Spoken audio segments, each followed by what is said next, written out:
Bertemu kembali bersama saya Zawazi Yusof dalam rentasan berita dan antara paparan utama edisi 740.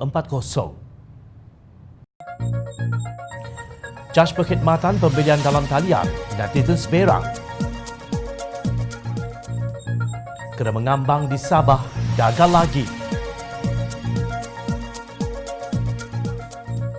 Pecat Osman Sapian, beranikah bersatu. 100 ribu ringgit untuk tentera cyber Rosmah, dana dari mana?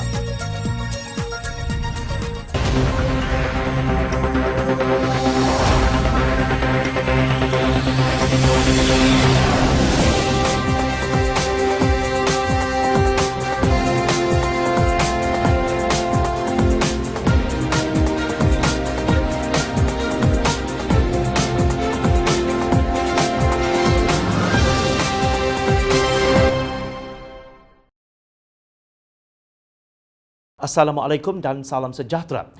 Kerajaan bercadang mengenakan caj perkhidmatan 0.02% ke atas pembelian dalam talian termasuk portal e-dagang Lazada dan Shopee. Timbalan Menteri Komunikasi dan Multimedia Datuk Zahidi Zainul Abidin berkata, caj perkhidmatan dikenakan serendah 20 sen bagi pembelian RM1,000 ke bawah. Caj perkhidmatan yang dikutip itu akan digunakan untuk penambahbaikan sistem keselamatan komunikasi bagi mengelak pencerobohan cyber. Ini bukan cukai barang dan perkhidmatan GST kerana banyak pembelian dalam talian tidak membayar cukai sekaligus menyebabkan kerugian dan keterisan hasil kerajaan.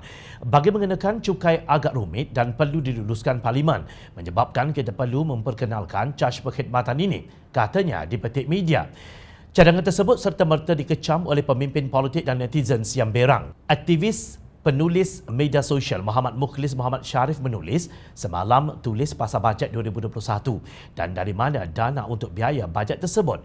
Hari ini baru keluar sneak preview apa yang bakal kena cukai. Tak sabar nak tunggu hujung tahun, mesti rahmat mencurah yang rakyat kena bayar nak tanggung menteri-menteri biawak hidup Perikatan Nasional. Netizen Surikandi Malaya pula menyindir, terima kasih Abah, kami sayang Abah ketat-ketat. Mana ada Abah yang caj cukai anak sendiri kan?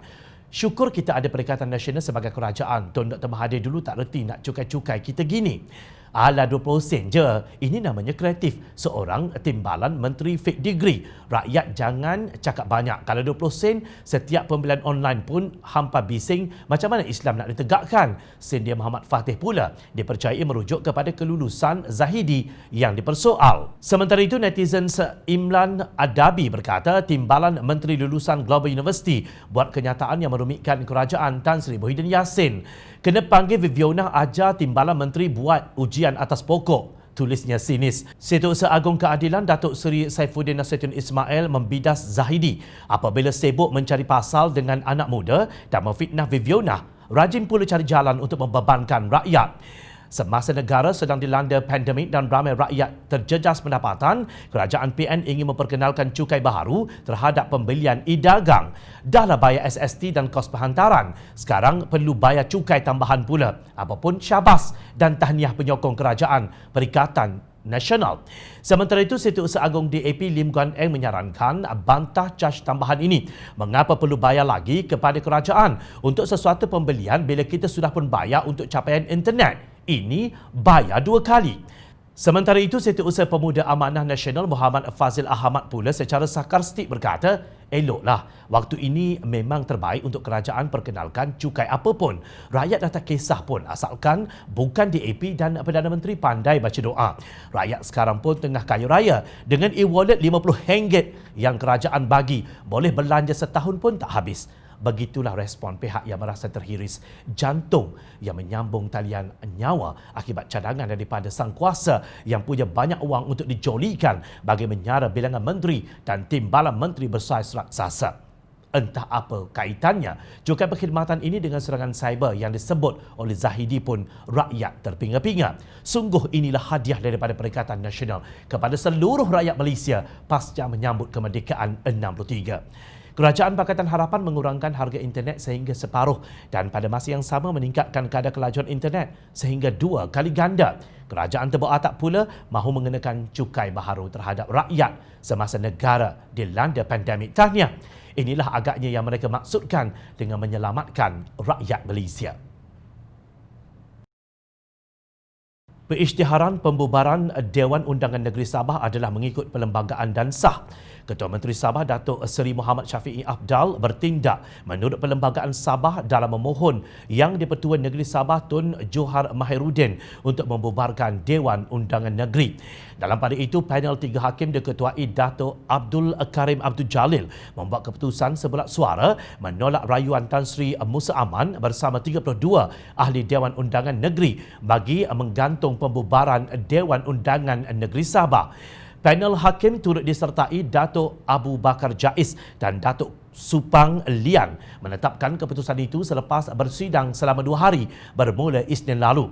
Mereka membuat keputusan tersebut selepas mendengar hujah daripada pihak Musa Aman, Syafiee Apdal dan Suruhanjaya Pilihan Raya. Mengulas mengenainya, Syafiee berkata keputusan berkenaan mempertahankan hak perlembagaan Sabah dan kuasa Yang di-Pertua Negeri Tun Johar Mahiruddin.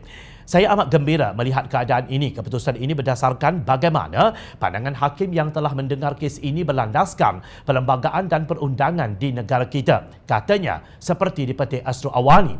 Pilihan Raya Negeri Sabah akan bermula dengan penamaan calon pada 12 September dan hari pengundian pula pada 26 September ini. Sebelum ini, beberapa media melaporkan Syafiee Apdal mendakwa kehilangan majoriti muda di negeri berkenaan berlaku apabila sebilangan ahli Dewan Undangan Negeri telah dibeli supaya menyokong Musa. Musa cuba merampas kuasa pentadbiran negeri Sabah seperti yang berlaku kepada beberapa negeri di Semenanjung.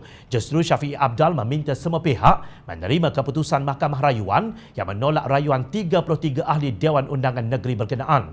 Beliau berkata seiring keputusan Mahkamah hari ini, rakyat kini berhak untuk menentukan pihak yang dipilih untuk membentuk kerajaan melalui pilihan raya negeri.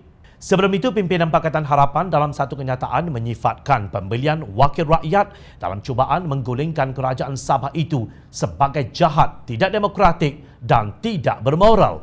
Hanya rakyat yang akan mampu menewaskan rampasan kuasa jahat yang telah dilancarkan bekas Ketua Menteri Tan Sri Musa Aman dengan sokongan penuh Perdana Menteri Tan Sri Muhyiddin Yassin dan Menteri Dalam Negeri Datuk Seri Hamzah Zainuddin. Pakatan Harapan mengecam sekeras-kerasnya politik khianat yang dilakukan Tan Sri Musa Aman, Perdana Menteri, Menteri Dalam Negeri dan Perikatan Nasional serta tawaran sehingga 32 juta ringgit seorang bersekali dengan tawaran jawatan timbalan Ketua Menteri menurut kenyataan itu.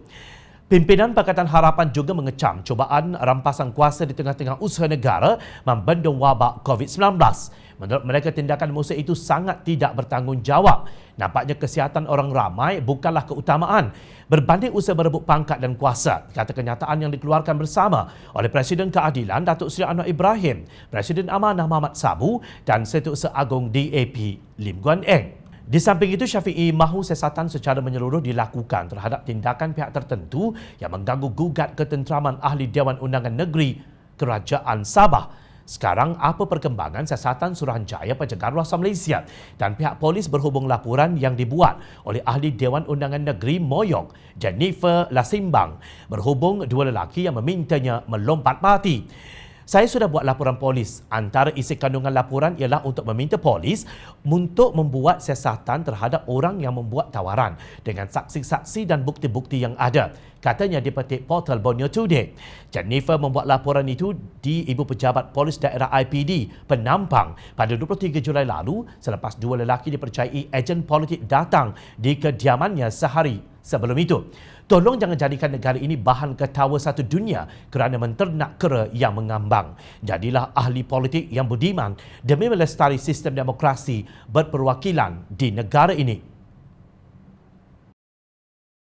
Ahli Dewan Undangan Negeri Kempas Datuk Osman Sapian baru-baru ini dipecat dari Bersatu kerana menyertai kempen pembangkang dalam pilihan raya Kecil Slim. Tetapi pemecatan itu ditarik balik pada hari yang sama. Ia dipercayai didorong oleh ketakutan Dewan Undangan Negeri Johor akan bubar dan pilihan raya negeri dijalankan. Kerajaan Johor yang terdiri daripada UMNO, Bersatu dan PAS sekarang hanya mempunyai 29 ahli Dewan Undangan Negeri, manakala pembangkang yang terdiri daripada Amanah, Keadilan, DAP dan penyokong Tun Dr. Mahathir pula mempunyai 27 ahli Dewan Undangan Negeri. Namun Osman didakwa mengulangi perbuatannya membelakangkan partinya dengan menghadiri program Parti Pejuang. Justru satu siasatan dilaporkan sedang dijalankan terhadap bekas Menteri Besar Johor itu. Bagaimanapun, Setiausaha Agong Bersatu Datuk Seri Hamzah Zainuddin berkata masih terdapat beberapa perkara yang perlu dipastikan terlebih dahulu sebelum tindakan diambil terhadap Osman. Memang kita ada terima aduan, tetapi sama juga seperti sebelum ini, kita kena dapatkan kepastian. Apabila sudah ada kepastian, kita akan ambil tindakan ikut perlembagaan.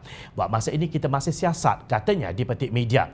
Menurut Hamzah, pemecatan ahli dari parti hanya boleh dibuat selepas mendapat bukti yang kukuh dan mencukupi. Semua yang kita pecat sebelum ini tidak dipecat begitu sahaja. Sebaliknya kita perhatikan dan kumpulkan maklumat serta bukti. Semua maklumat itu kita rekodkan dan apabila semua sudah terbukti, barulah tindakan diambil, katanya.